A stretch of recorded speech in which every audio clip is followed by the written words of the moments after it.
For those of you watching now, this is Jamie. If you don't know her yet, she is a Plant Empowered Coaching Program graduate.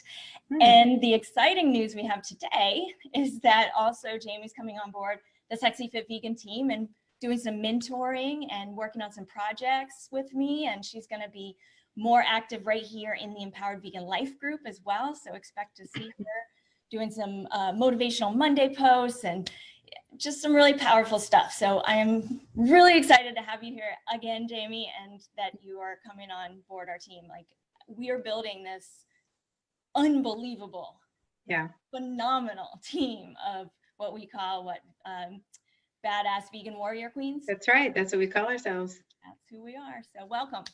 Thank you so much. Good to be here. Oh, and I forgot to mention blog contributor. So you've just written your second blog post, and we're going to chat about that a little bit today. The other exciting news I just want to throw out there is that we also are launching tomorrow our follow-up program, like next level program to the Plant Empowered Coaching Program. So people are getting to the end of the Plant Empowered Coaching Program saying, okay, I don't want this to be at the end, you know? And it's one of those things that you want to be in a position where you don't need it at that point, because that's the empowerment piece of this program. You can move on, but that you want it, that you want to continue, that you want to take things to the next level, that you want to still be connected to all the amazing people that we have in the program. There's Renee. Hi, Renee. Oh, that's my sister. Hey, kiddo. That's freaking awesome. Love it. Yeah. Okay. So that launches tomorrow. So just throwing it out there because I'm super psyched about that as well. So today we are, and we've all been here, you know, in that place of kind of spiraling downward, feeling like we're digging ourselves down into the darkness as opposed to out of it. And that usually involves being really overwhelmed with negative emotion. Maybe there's circumstances that happen, anxiety, stress, depression, hopelessness, fear, shame. You know, there's so many different emotions that can really drag us down, especially when we don't have the tools to deal with them, which is exactly what we teach in the program. And so today, you guys, Jamie is going to talk a little bit about the darkest place. Is that fair to say? I would say that's definitely fair to say. Yeah. The darkest place she's ever been, and how she managed to come out of that place stronger, more empowered, and really to this place where you are now, full of life, full of light, full of energy, and just this sense of, I just get such a sense of calm from you in your life at this point. Is that fair as well? Yeah, I mean, as much as I have going on a consistent basis now in my life, I think I can definitely say there's much more calm, just because I'm able to handle life differently now. So yeah, it's fair, definitely fair to say. So we're gonna walk you guys through that. We've got Britta on. Hi, Britta. Hey, Britta. You were on last week too, right, Britta? And again, I mentioned this before. If I miss anybody's comments, sometimes they don't pop up. So if that's the case, I'm certainly not ignoring it. Okay, so the issue is most people, when we feel those negative emotions, most people don't have those tools that we have now to deal with them, to allow that negative emotion to be there, because sometimes it's an appropriate emotion to have, right? That's part of negative emotion, positive emotion is all part of this experience we call life. You know, it's the human experience. If we don't have the joy or if we don't have the sadness, we can't have the joy. If we don't have the bad times, we can't know what good times are. And so it's all part of life. And we talk about playing life like a game. That's kind of along the same line. So what we're going to do today is talk about some of those tools. We're going to share Jamie's stories, talk about some of those tools that we've learned, that Jamie's learned through the program as well, and that you guys can actually start to put to use in your life right here, right now, today. That's where we're at. So also, reason to stay till the end of this event here. I am actually offering, this has not happened in quite a while now, I'm actually offering my time and energy to you guys watching individually. doing some completely free of charge, one-on-one, what we call breakthrough sessions. And I'm doing this for a very short period of time. But I do want to kind of get back into it and really speak with you guys that are possibly interested and possibly the right fit for coming into this 6-month process that Jamie's been through, and so many of our members are having such massive success through. So I will tell you more about that at the end. On our group calls, let's get started. Jamie, on our group calls, we always start with a celebration, right? Absolutely. So I would love, before we get into the deep, dark place, do you have just a celebration that you'd like to share with us today? Yeah, I mean, I always have amazing celebrations on a day-to-day basis. So I'm blessed. I'm very, very blessed. And I think that I want to talk about part of my celebration when we get a little more into the talk too. But I think just the overall picture is this week I had a little, my son got sick, and he unfortunately wound up in the ER. And so I will tell you more about it. He's okay, thank goodness. But I'll tell you more about it when we get to the end. But I think my celebration is that I'm so grateful that he's okay. And also, I'm grateful that I was able to handle things differently this time than I was in the past. And thank God, we got him to where he needed to be. We got him medication that he needs to get, and he's home and safe and happy. And I call him Mr. Sassafras. So he's getting back to being Sassafras self. So celebration, absolutely. Okay, we will get into that shortly. We've got Stephanie on. For those of you who do not know Stephanie, she is our head mindset coach. I cannot say enough about her. All of our members in the program, I mean, we just adore the hell out of you, Stephanie. Yes, we do. Very, very much. And she is just queen of, she's a former therapist turned coach, and queen at strategizing, really helping people identify what's going on with them and putting together strategies for moving forward. And that's how I see her specialty. We've got Jamie on as well. Hey, Jamie, good to see you. Hey, Jamie. Awesome. Okay, so I'm just going to let you take the reins. Can you share, and I know it's in your blog post, so I encourage everyone to go read it thoroughly, but can you share kind of briefly this incident, this dark period of your life that happened? Sure. And I'm going to apologize ahead of time if I do get emotional because it still does hit me into a very deep place. But my son was born in 2014, and when my pregnancy was fine. I didn't have a horrible pregnancy. I was healthy the entire time, and he was healthy the entire time. And as a matter of fact, he went a day past his due date, so he was very healthy, and he just kind of wanted to stay in. But what happened the day of his arrival turned almost fatal, and for both of us. And it started out as a good morning. I thought the labor pains were pretty easy to handle. I was surprised at my tolerance of pain. Got to the hospital in a great amount of time, and started delivering within about an hour and a half of feeling the first labor pain. So I was ready. I was like going through it, didn't even have an epidural. I was like ready to go. Though at one point I did feel the pain, and I said in my blog post, I'm not Wonder Woman. I did scream like every other woman does when they're going through birth at one point. But the scary part happened when they were getting ready they were like, okay, we're getting ready to push now. And then all of a sudden, all of the sirens and alarms around me started going off. And I kind of looked around, and everything sort of seemed in slow motion at that point, but yet it was going so fast at the same time. So it was such a weird way of feeling. And I just remember a rush of nurses and doctors coming in the room and pulling they just started to pull all of the machines off of the wall units and whatever. And they started wheeling my bed out of the room. And I just looked around and I screamed, what is happening? What are you doing? Where are we going? And I didn't know, and panic fell over, and the nurses were just talking to each other in medical jargon, and they were bringing me to the OR. I knew that. One nurse was trying to get a line in me to put me down while we were literally moving the bed. And when we got into the operating room, I kept asking, what is happening? What is going on? And the doctor, he said, look into my eyes. He said, the cord is wrapped around your son's neck. We have to put you down now. And then I don't remember anything. It went blank.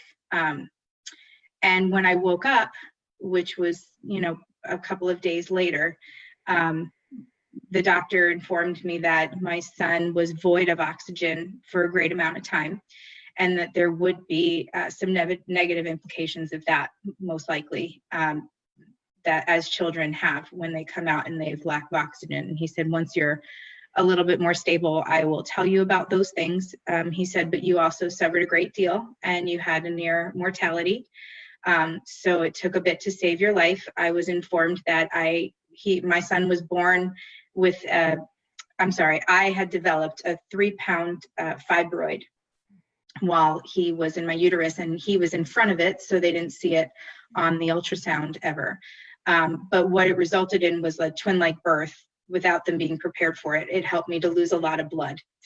But then I also had a placental adhesion, which is when the placental sort of hooks into your uterine wall. So when the placenta actually comes out, it sort of rips the wall of your uterus and you bleed a lot. And it's linked to a lot of deaths in mothers who have a placental adhesion. And then I had to have a couple of blood transfusions because of that. So we were both very blessed to be alive. I sort of don't remember a lot of what the doctor said after that. I sort of tuned it out, I guess, or was in shock. I don't know. I didn't know what to be thinking. And what sort of happened after that was, through the days of us trying to heal, my son was hooked up to machines longer than I was, and the nurses try to pick you up and try to make you walk very quickly after that. So I went over to the nursery and I wanted to breastfeed my son. And I picked him up and tried to breastfeed, and I couldn't. The nurse said there wasn't enough coming out. So immediately it hit me like, oh my God, I can't feed my own child. And this is supposed to be such a natural, beautiful thing that happens to mothers, and I couldn't do it. So they had to match my nipple up to a formula to feed him, to try and get him to latch better and to get my milk supply built up and such. So first experience breastfeeding was not a good one. When I went back a couple of hours later to try to feed him again, and I said in my blog post too, normally moms would feel an immediate connection with their son or child, or who, that's what I read. And I felt no connection. I didn't know who he was. I didn't know his face. I didn't I couldn't feel him like I thought I would feel him be close to me. The next time I went in, which was a couple hours later, excuse me, I'm getting a little emotional. I thought I would know my son in a room full of children, because I had read that moms do, after your child is born and you see him for the first time, you always know him. And I went into the nursery and I picked up the wrong baby. And I was stopped. Obviously, the nurse stopped me and said, "That's not your child." And I felt like a failure. And I was only 2.5 days into motherhood, and I felt like a failure. I felt like, how could I not know my own child? And how, my body almost killed him. I can't breastfeed. I thought, I'm a failure. My body is failing me. And I don't know how I'm going to get through this. I don't know what I'm going to do. So that was just my first couple of days of motherhood. And after we got home a couple of days later, and actually before that, I can tell you even another story that happened while we were in the hospital. I shared a room with another woman who had a child. This is not in my blog post, but I wanted my son in with me for a minute so that I could feed him in my own bed and hold on to him and have a little more time with him than I would in the nursery. And so I got out of bed and I went to the chair to feed him. And after I was done attempting to feed him, he was still screaming because he was still hungry. I couldn't get out of the chair. You have a C-section and there's a lot of torn stuff going on. And besides what I had gone through too, I couldn't get out of the chair, and I just sat there and cried. I couldn't even reach the nurse's button, and I was apologizing to my son. I was saying, I'm so sorry. I'm sorry that I'm not a good mom. And I'm sorry that I can't do for you what you need right now. I can't even get out of a chair. How am I going to raise you? And all of this emotion came through, like, what am I thinking? What was I thinking having a child? Was, you know, I'm a failure, and I'm always going to be. And as I'm speaking these words out loud, the beautiful soul who was sharing the room with me came over and she said, "Do you need help?" And I said, "I was hoping I didn't need help, but I do." She helped me get him and myself out of the chair and get the nurse and whatever. So through all of that, and then there was plenty more things that happened in the hospital that just made me feel worse. But then when we got home, it just led to paranoia, feelings of inadequacy, pain, random pain that had nothing to do with my C-section, had everything to do, I mean, pains in my arms, pains in my chest, pains in my legs, at random times where I would almost drop him because of the pain. I would hold him all the time because I was terrified of losing him again. I was convinced that he was going to die of SIDS, so I would not let him sleep in a crib or anywhere other than beside me in bed. My son has never slept in another bed other than with me still, and he's 4.5 years old. So that's something that I still struggle with. I check his breathing through the night still. Oh, is that you echoing, or is that me? Is you echoing? Yeah, sorry. Well, that's okay. That broke up my crying, so I appreciate that. But I was diagnosed with post-traumatic stress disorder not too long after that, and I realized something was wrong when I had the stomach flu, and I still would not put him down. So I was holding my son in my left arm and vomiting and trying to hold the toilet bowl with my right. I went to a therapist 3 days later, and I was diagnosed with post-traumatic stress disorder.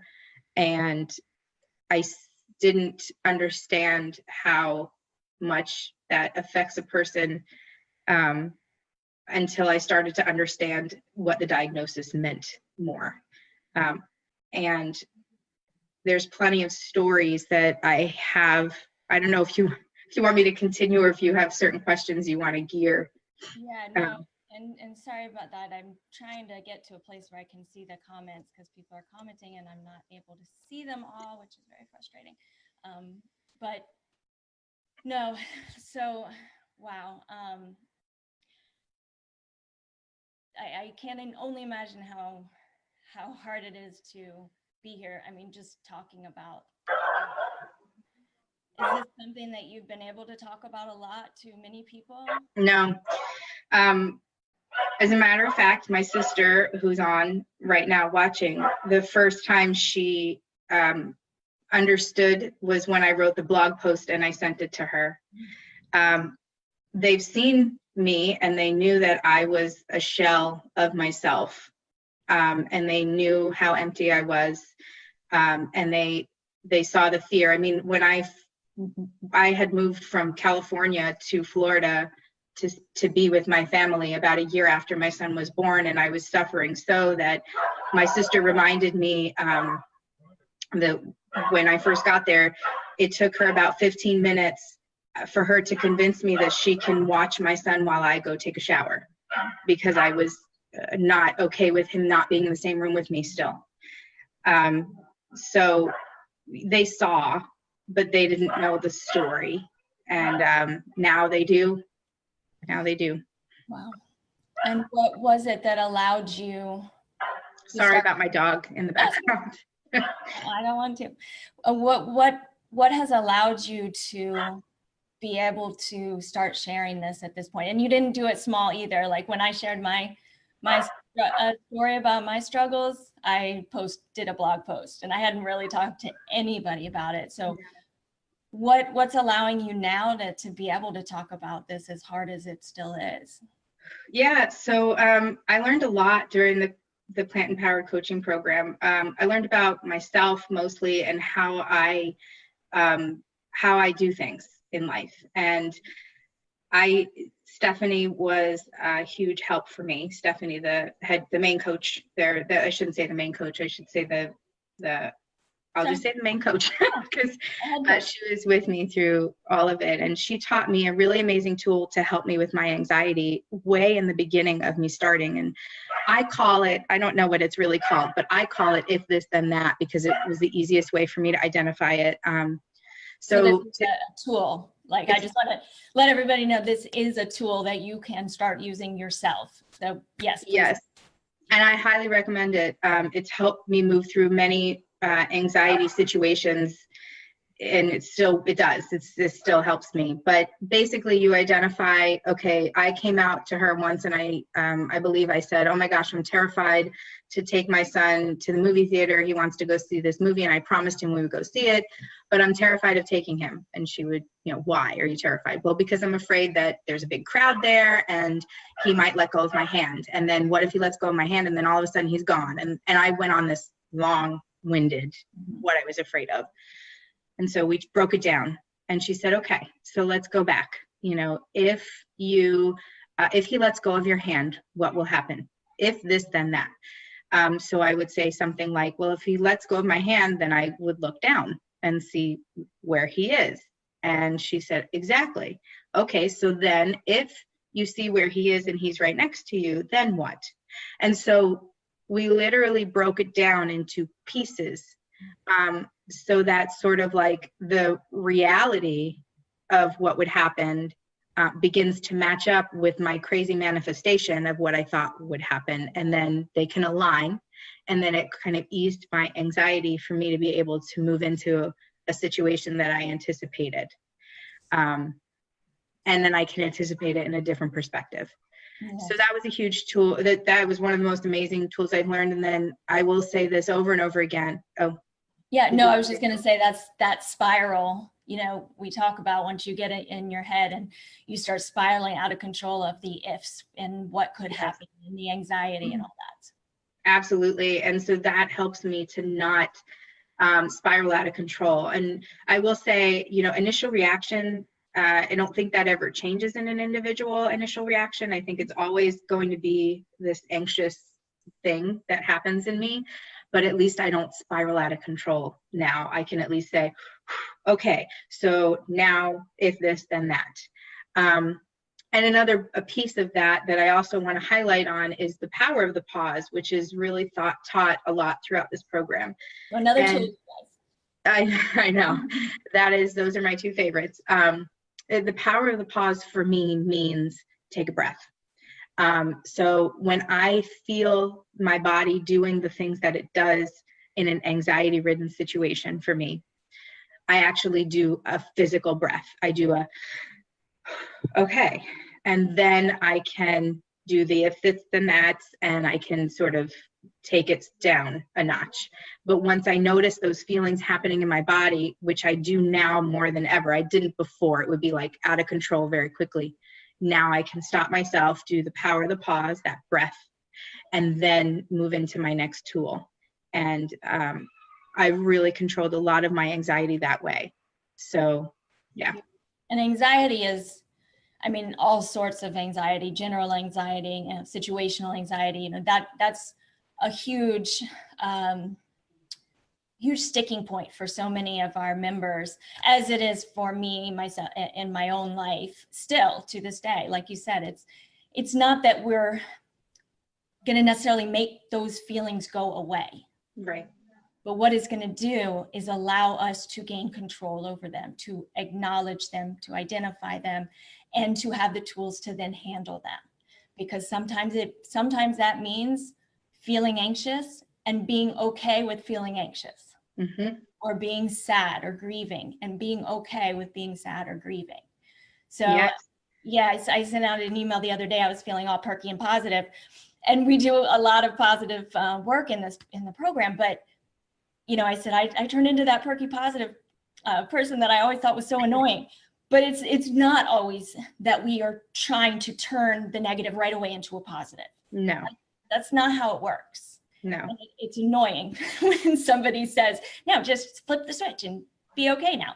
It's not, yeah, it doesn't work that way. It As a doesn't matter work of that fact, if I can comment on that, I just want to go into what I was saying in the beginning with the way that I've changed my behavior. So my son went, yeah, because that really has to do with what we're talking about, where you're not necessarily in a positive situation, but you have to sit with the emotions. So like I was saying, my son went to the hospital this week. He lost consciousness because of a febrile seizure, or because of a febrile seizure. That's what it's called. So his temperature had spiked very, very quickly. When he came into my bedroom on Tuesday, he turned ghost white. He literally sank into the floor and his lips started to turn blue. And his eyes started to kind of go back and forth. And what I did was I said, okay, we're going to do this. And I jumped out of my bed and I held him and I started asking appropriate questions. Can you hear me? Are you okay? Putting wet cloth on his head. Now that situation, I was able to handle. I was terrified, but I was able to handle it, where this happened once before when he was 1.5 years old. And I was, thank God, with family again. And he had lost consciousness. His whole body turned blue.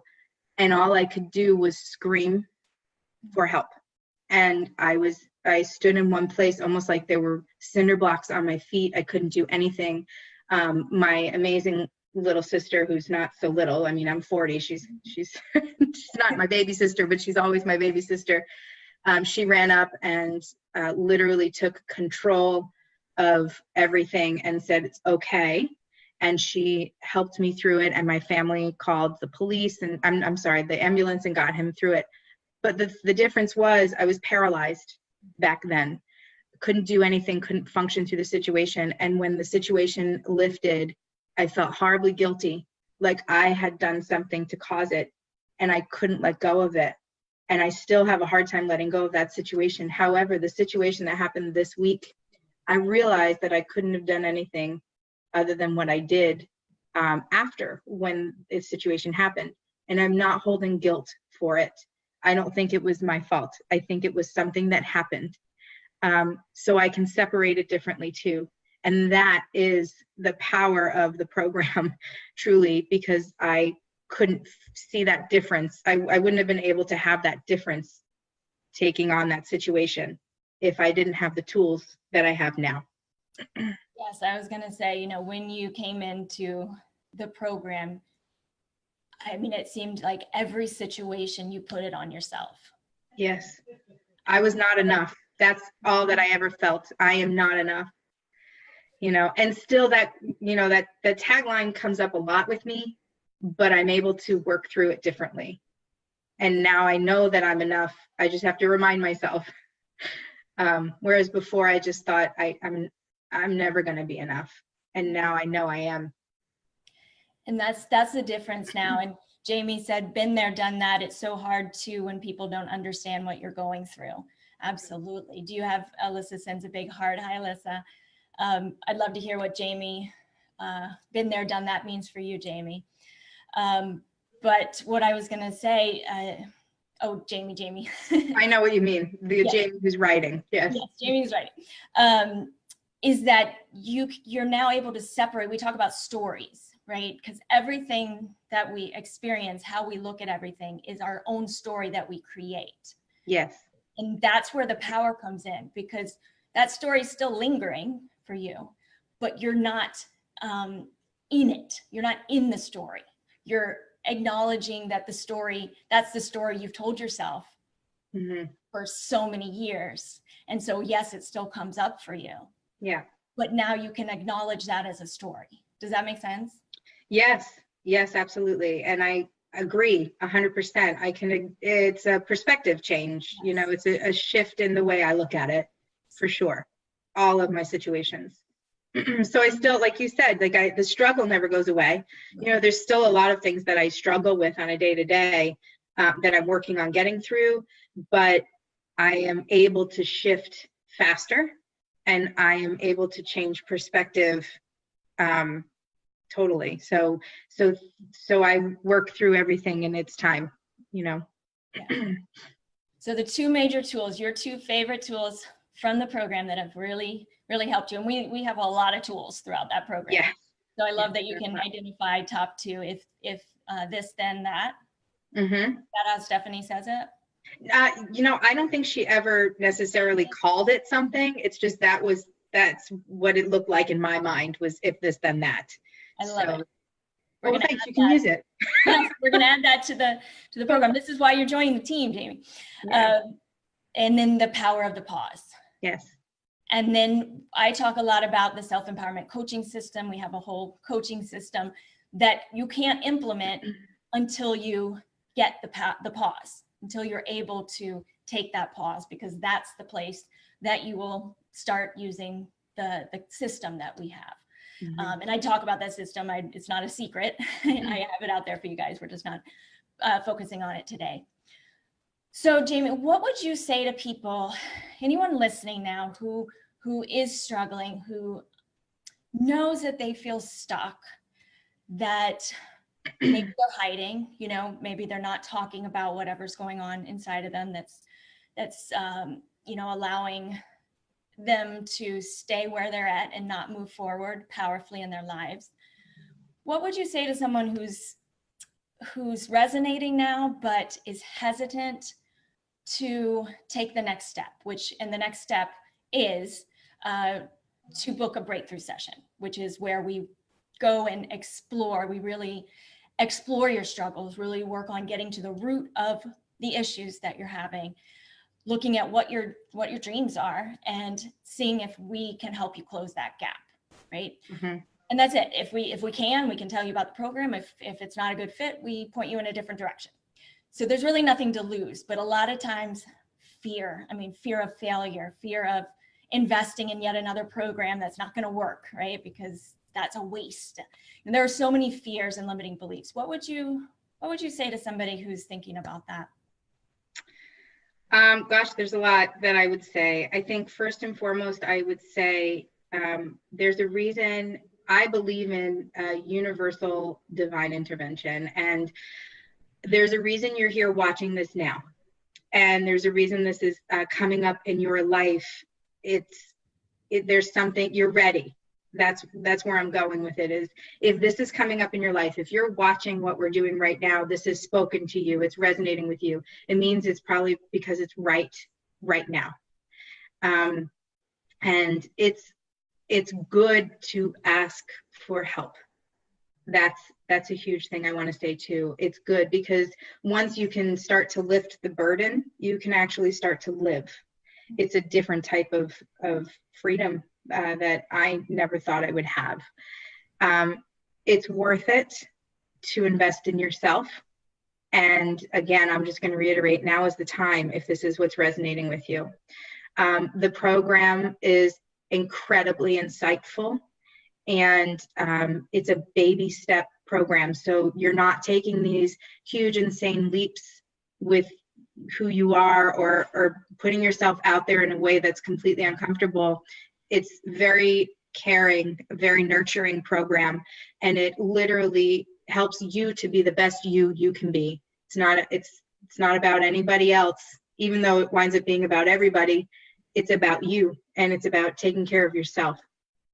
So obviously I've done it and I'm in it and I'm going to be in it forever, in the sense that I'm going to be working with Ella for as long as time will let me, because I believe in it so much. So it's here, it's now, and it's time. Love it. Love it. Wow. And it's funny because we've got this Empowered Vegan Life group, and there's the vegan aspect, but how the food piece is just kind of a non-issue.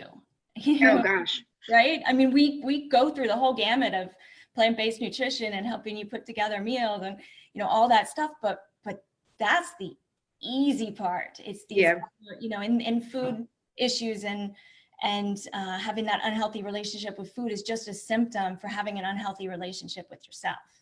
Yeah. Oh my gosh. Yeah. I mean, I will tell you from my own experience, I started the program last year, around this time last year, around March. And I didn't become fully vegan until January of this year. So I worked on little steps throughout it to incorporate different things into my diet, but that is so not what this program is about. I mean, the sharing of information on healthy living and healthy eating, of course, that is part of it, but it's not even about that. It's more about getting through what's blocking you in your life and helping you to become a healthier human being mentally, physically, so that your life can look better from here on out. So, yeah, I mean, yeah. Well said. Jamie Gaston Brigham said, I had a very sick child for several years. I never knew from one moment to the next if we were going to end up in the hospital. We almost lost him several times due to his illness. I had so much anxiety, panic attacks, and sadness. He's now 22 and very healthy. I still to this day check out on my kids in the middle of the night, or check on my kids in the middle of the night when they stay over. Yeah, I probably will be that same mom, and I'm so sorry that you had those experiences. And you're amazing. You're an amazing mother for being there for your children that way and loving them so much. Thank goodness he's so healthy now. Thank goodness. And Alyssa agreed. And you guys, Alyssa's program grad as well, starting the Game Changers, and tomorrow. Yeah, tomorrow. She said, I checked that my kids are still breathing when they're sleeping. They're 17 and 15. So you are far from alone. Yeah. You are far from alone, Jamie and Alyssa. It's, amazing. Okay. Well, we could just go on for I know. First. So you are coming back in 2 weeks, right? Yeah, 2 weeks. I'll have a new blog coming out that week. Fantastic. We're going to focus on some new tools, some different tools that we didn't focus on today. And like I said at the beginning, you guys, I'm going to wrap things up. We're going over. So yes, for the next, I'm not sure how long, maybe 1 week, maybe 2 weeks, I'm going to be getting on the phone with you guys. So I'm very excited about it. It's been a while since I've been there. So we're offering a free, if this stuff resonates with you, if you want to transform, this is not about making changes. This is about transforming your entire life. And I know transformation is such a overused kind of cliche at this point, but it goes beyond change, right? So I'm not sure another word to really describe, because it's one of those things, you don't know what you don't know. And that to me is what transformation is about. When you get to a place you never even knew was out there available to you. Mm-hmm. That's powerful stuff right there. And that's when you can invite anything and everything that you want in life and out of life into your life. So yes, so next step, book a breakthrough session. I will put the link. I have lots of other trainings. I provide as many free trainings to you guys as possible. For those of you who want to learn more, who are not ready, we need you to go all in. If you do this, we have expectations for you to come and do it, be coachable, be decisive, get resourceful, and make it happen. And that's what each and every one of our clients coming into this had to go through that as well. And you come out an entirely new person, and it will last the rest of your life. So what is that worth to you? Haley's here too. Hi, Haley, just as we're leaving. So I'll put the link to book that session. I'll also put a link to some more trainings for you guys. And yeah, I'm starting that calendar tomorrow. So I'm excited. Hope to talk to some of you soon. Thank you, Jamie. Again, I feel so grateful that you came into my life, and now you get to spread this to everyone around you. And you have your own Facebook group now, and it's called Red Tent. Well, it's not mine. It's a friend of mine who has it. Yeah. And it's phenomenal. It's all different women's, I don't want to say issues, but different stuff about women that might be a little bit uncomfortable to talk about on a normal everyday basis, but wow, is it beautiful. It's raw, it's real, and it's so real life. So it's really, really great. And you're welcome to message me if you want to be added to it. It's a really phenomenal place to be. Excellent. Love it. So spreading the word. There is abundance for all. There is no there's no competition, there's no limits. There is something for everybody, and it's about figuring out what that is for you and then taking action. So don't wait, you guys. Life passes us by, and we only have one of these. I mean, Yeah. we're only Live it one. fully. Yeah, live it fully. Do what you got to do. And we'll do it powerfully together. Amy just hopped on. Britta said, hoping for the best. Thank you for your time and effort. Thank you guys all for joining us. And we will see you next time. Yeah. Thanks, everyone. Thanks, Amy. Bye.